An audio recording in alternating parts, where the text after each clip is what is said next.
dəfə məsəl üçün alma göstərilir.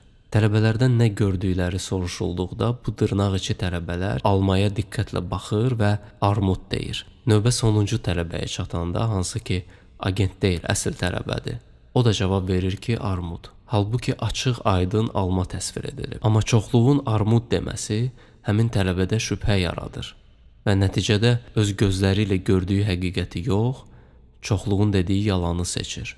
Lakin maraqlısı odur ki, təcrübəni bir qədər dəyişəndə və 19 agentdən heç olmasa biri deyəndə ki, lövhədəki armud deyil, almadır, həmin o əsl tələbə də deyir ki, bu armud deyil, almadır. Bu hal göstərir ki, təkcə bir insanın həqiqəti deməsi belə yalanın təsirini yox eləyir. Sanki bircə nəfərin həqiqəti deməsi tələbəni bu kütlənin tilsimindən oyadır. Və CIA nəticəyə gəlir ki, yalanı nə qədər çox qışqırsaq belə həqiqət qalib gəlir və yeganə yol onu qadağan eləməkdir. Və nə qədər ki həqiqəti deyən olmayacaq, agentlərimizin təsiri ilə cəmiyyətin fikrini formalaşdıracağıq.